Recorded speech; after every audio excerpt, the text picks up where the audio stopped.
Good morning, my Camino friends. Today's topic is first aid on the Camino. What do you do if? You fill in the blanks. We'll see you right after this brief introduction. Hello, my name is Gigi and this is Bella. Welcome to the Perpetual Pilgrim. This is where we talk about anything and everything that has to do with walking a Camino.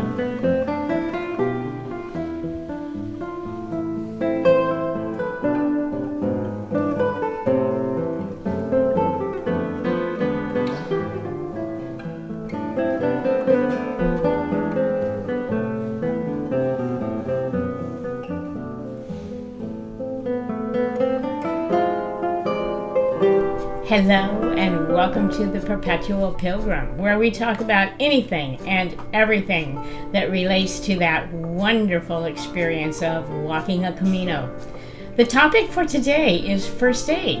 What should you know? What should you be aware of in case you need some help or you need to assist another pilgrim? Knowing what to do in an emergency situation will give you peace of mind and also the confidence to step in and help out if you're ever needed. When we come upon a person who is in need of our assistance, we do the CCC, 3 C's, check, call, care. So we check the person to see what possibly is wrong with them. We make the call. We telephone the emergency services, and then we care. We care for the person. We treat whatever the injury is.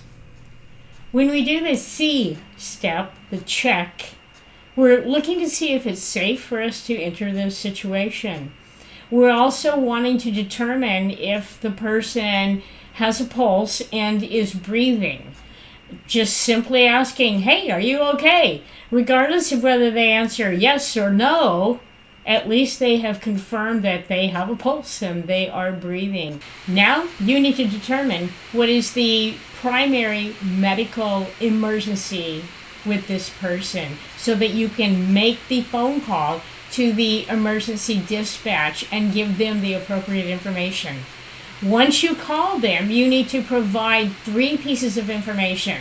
First of all, the gender, then the age, and then the chief complaint. In other words, I have elderly male complaining of chest pain, or I have a little boy, 6 years old, broken arm, or I have a 30-year-old female suffering from a heat emergency.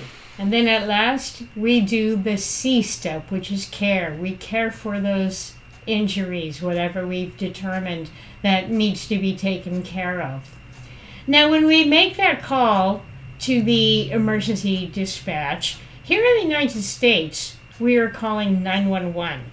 In Spain and all of Europe, your number is going to be different. We're going to be calling the Pan-European emergency number, which is 112. You can call this from any phone number anywhere in Europe, and they will direct your call to the appropriate agency.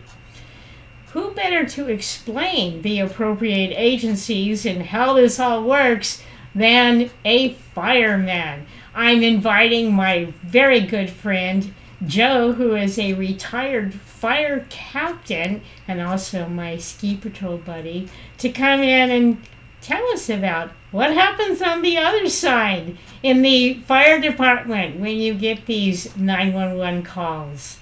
So, Joe, come on in. Hi, Joe. Welcome. Hello, Gigi. How are you? Oh, I'm doing great. You're looking great. You just came off the golf course. I just got off the golf course. When I'm not ski patrolling, I'm golfing. So yeah, Retired life is it's the wonderful, best. isn't it? It is the best. So, as a ski patroller and a retired fireman for 37 to be exact. Yes. 37 years, where were you stationed? Fire Station 23 when I retired. So I worked throughout all of Los Angeles, basically downtown, the valley, the harbor area, but I ended up retiring near the beach, which actually really kind of dovetails into your whole pilgrimage because we had a lot of hikers, lost hikers, and we had a lot of injuries. So This is actually a very good presentation that will really get a lot of good information out there to the people that follow you. Good. Well, thank you so much for helping us out.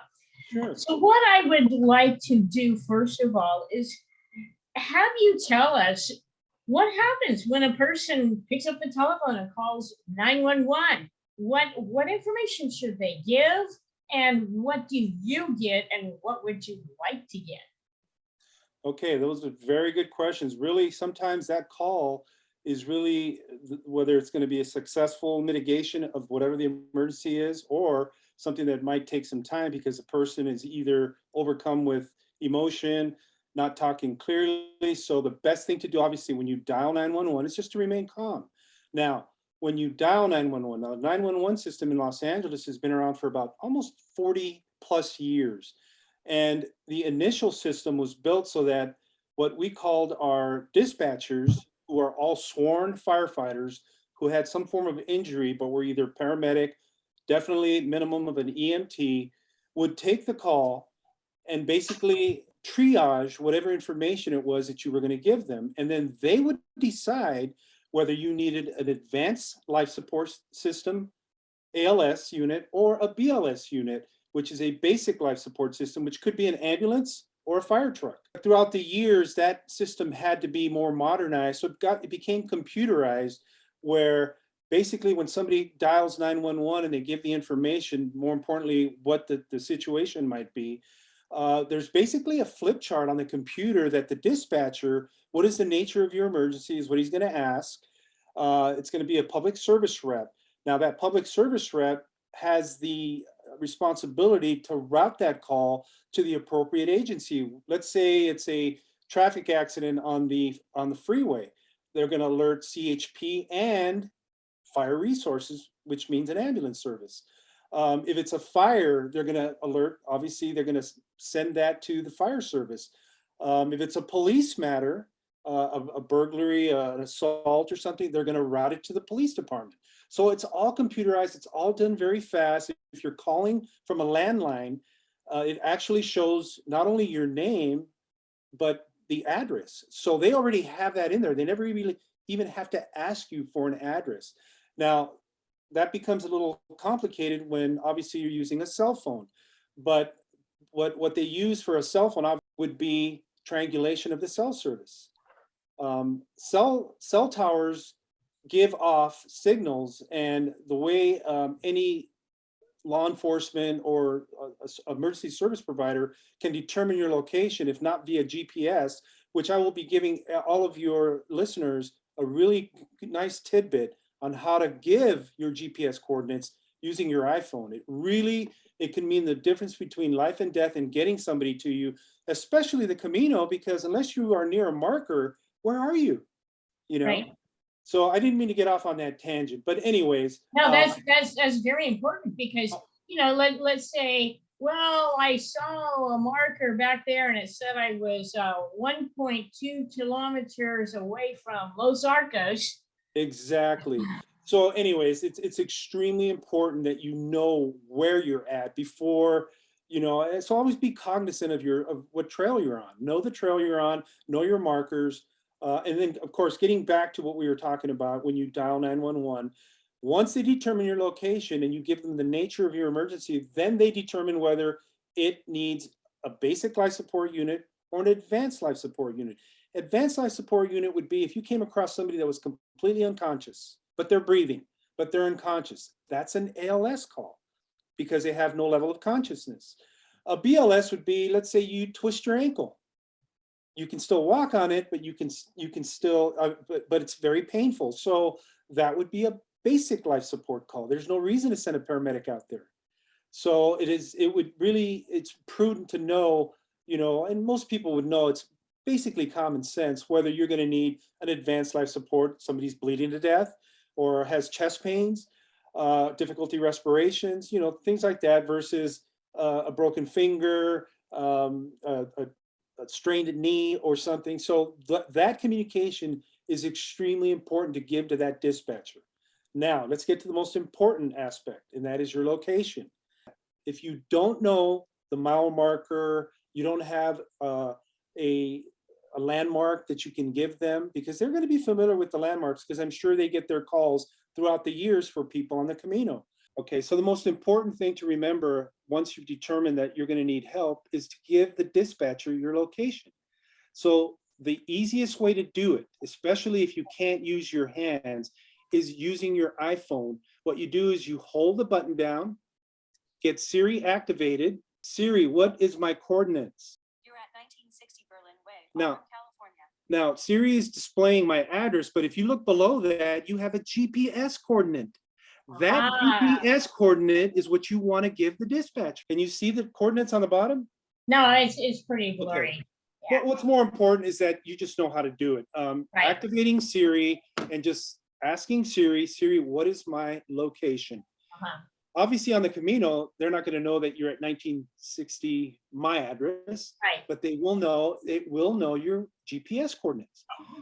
So your GPS coordinates are now fed into the computer. The responding agency, whether it's via helicopter, which would be the fastest way, which is what we utilize in the Santa Monica Mountains for downed hikers. They basically will get the GPS coordinate, which will pinpoint the exact location of the person calling for help. At nighttime especially, they fly over, they put a light down, and they rappel paramedics for their assistance. At the same time, we got ground units going up, and of course, they've got a beautiful spotlight telling them exactly where this person is down. So they can either be carted out or flown out, depending, once again, on the level of emergency that they meet. So I would have to say that is probably the most important thing, other than obviously giving a proper description of what the emergency is that you're calling about. Wow, Joe, amazing information, wonderful information.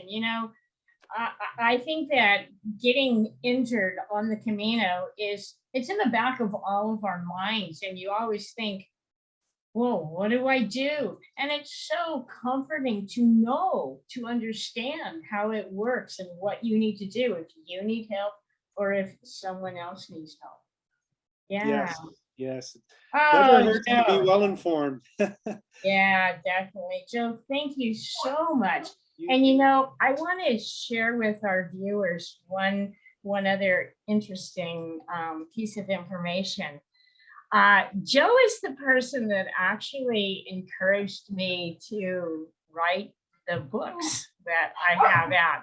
And what happened was, when we work ski patrol, you have hours of boredom punctuated by moments of adrenaline rush. Yes, absolutely. And there were a lot of times when we were up in the bump shack at the top of the mountain waiting for, a radio call to go respond to an incident. And so I would tell Joe stories about the Camino. And he really enjoyed them and encouraged me to tell more. So finally he said, Gigi, you really need to write a book.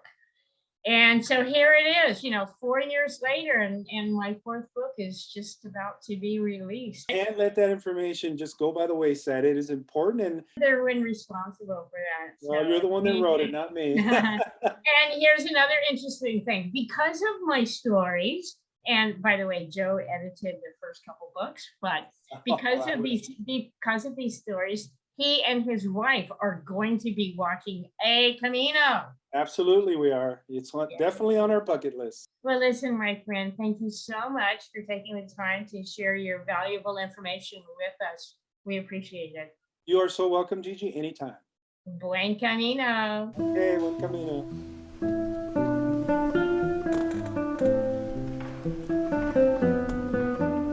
That was really great information, Joe. Thank you so much. So we've done 2 of the C steps, the check and then the call. Our next step is going to be the care. What do we do after we find out what's wrong with this person?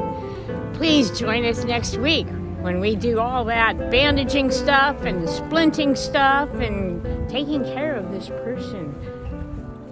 If you're enjoying this series, please hit the like button. Also subscribe, and you'll get notifications of when I put up the new one each week. Thanks for joining us. Buen Camino, Perpetual Pilgrims.